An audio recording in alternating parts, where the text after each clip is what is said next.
শ্যামকানু মহন্তই জুবিন গাৰ্গক হত্যা কৰিছে কিবা প্ৰমাণ আছে? আছেনে আপোনাৰ হাতত প্ৰমাণ কাৰোবাৰ হাতত আছেনে? নাই। বা সিদ্ধাৰ্থই হত্যা কৰিছে কিবা প্ৰমাণ আছে? সন্দীপনে হত্যা কৰিছে কিবা প্ৰমাণ আছে? কাৰো ওচৰতে এতিয়ালৈকে প্ৰমাণ নাই। তেওঁলোকক কিয় জেলত ভৰোৱা হৈছে? এইকাৰণে নহয় জানো যে তেওঁলোকক সন্দেহ কৰা হৈছে? এনেকুৱাতো সন্দেহ কৰা বহুত মানুহক জেলত ভৰাই থোৱা হয়। এনেকৈ ৰাজপথত হাজাৰ হাজাৰ লাখ লাখ মানুহ ওলাই আহে নেকি? এনেকুৱা মানুহে প্ৰতিবাদ কৰে নেকি? নকৰে। তো তেতিয়াহ'লে ইমান মানুহে প্ৰতিবাদ কিয় কৰিছে? তাৰো ওচৰততো সন্দীপনে হত্যা কৰাৰ, শ্যামকানুৱে হত্যা কৰাৰ বা সিদ্ধাৰ্থ হত্যা কৰাৰ প্ৰমাণ নাই। প্ৰমাণ নোহোৱাকৈ ইমান মানুহ ক্ষোভিত কিয় হৈছে?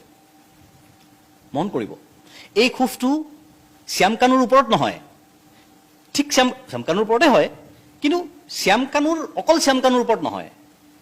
শ্যামকানু অকল মুখখনহে, শ্যামকানুৰ পিছত এখন বেলেগ মুখ আছে, সেই মুখখনৰ ওপৰতহে খংটো কিন্তু মানুহৰ। মই আপোনাক এটা উদাহৰণেৰে কথাটো বুজাই দিওঁ।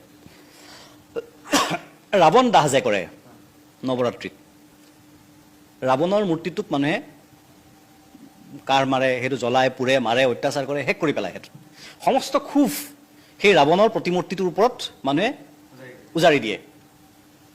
মানুহৰ খংটো জানো সেই প্ৰতিমূৰ্তিটোৰ ওপৰত থাকে? নহয়। সেই প্ৰতিমূৰ্তিটো এটা প্ৰতীকহে মাত্ৰ। প্ৰতিমূৰ্তিটোৰ পিছত থকা যিটো শক্তি, অপশক্তি, সেই শক্তিটোৰ ওপৰতহে আচল খং মানুহৰ, সেই ৰাৱণটোৰ ওপৰত, অৰিজিনেল ৰাৱণটোৰ ওপৰত। শ্যামকানু মহন্ত সেই ৰাৱণৰ প্ৰতিমূৰ্তিটোহে।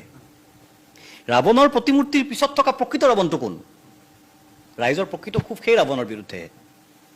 সেই কথাটো অনুধাৱন কৰিব লাগিব আমি।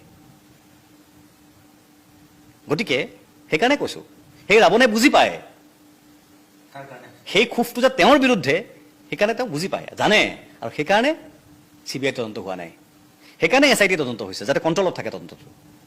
এই কথাটো আমি বুজি পাব লাগিব।